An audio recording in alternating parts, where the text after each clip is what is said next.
భారత మహిళల world cricket cup 2025 final మ్యాచ్లో భారత జట్టు గెలుపొందడంలో తన వంతు పాత్ర పోషించిన left arm spinner Sricharani Andhra Pradesh రాష్ట్రానికి చెందిన కడప జిల్లాలోని ఎర్రమల్లి గ్రామానికి చెందిన ఆమె. పేదరికం, కష్టాలు అన్నింటినీ ఎదిరించి దేశానికే గర్వకారణంగా నిలిచింది. ఐసీసీ మహిళల విభాగంలో భారత్కు మొట్టమొదటి ప్రపంచ కప్ అందించడంలో శ్రీచరణి పాత్ర కూడా కీలకమే.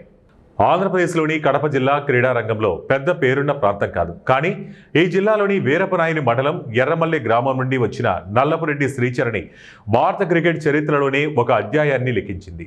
ఆంధ్రప్రదేశ్ నుంచి పురుషులు లేదా మహిళల క్రికెట్లో ప్రపంచ కప్లో ఆడిన మొట్టమొదటి క్రీడాకారిణిగా నిలిచింది. కానీ ఆమె ప్రయాణం అనేక కష్ట నష్టాల మధ్య సాగింది. 21 ఏళ్ల ఈ యువ లెఫ్ట్ ఆర్మ్ స్పిన్నర్ క్రికెట్లో చాలా ఆలస్యంగా అడుగుపెట్టింది. వాస్తవానికి ఆమె మొదటిగా ఏర్పరచుకున్న లక్ష్యం బ్యాడ్మింటన్, కబడ్డీ, అథ్లెటిక్స్లో ప్రతిభ చూపింది.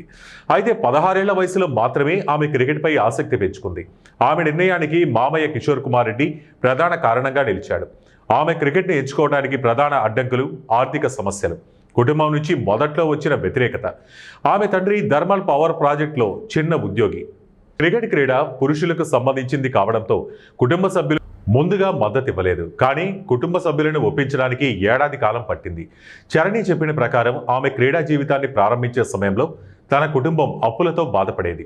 అయినప్పటికీ ఆ కష్టాలు తన ఆటపై ప్రభావం చూపకుండా ఆమె తల్లిదండ్రులు సహకరించారు. క్రీడా జీవితం ప్రారంభంలో ఫాస్ట్ బౌలర్గా శిక్షణ పొందింది. ఫాస్ట్ బౌలింగ్లో వికెట్లు లభించకపోవడంతో స్పిన్ బౌలింగ్ను ప్రయత్నించగా బాగా కలిసి వచ్చింది. ఆ తర్వాత ఆమె నెమ్మదిగా లెఫ్ట్ ఆర్మ్ ఆర్థోడాక్స్ స్పిన్నర్గా మారింది. కడప లాంటి మారుమూల ప్రాంతం నుంచి వచ్చి కేవలం 2 ఏళ్ల వ్యవధిలోనే ప్రీమియర్ లీగ్ ద్వారా సెలెక్టర్ల దృష్టిలో పడింది.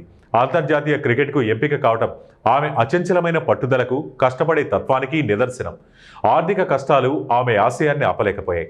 ఏదైనా రాయలసీమ ప్రాంతం నుండి ఒక మంచి క్రికెటర్ ఈ ప్రాంత ఖ్యాతిని ప్రపంచవ్యాప్తంగా తెలియజేసింది.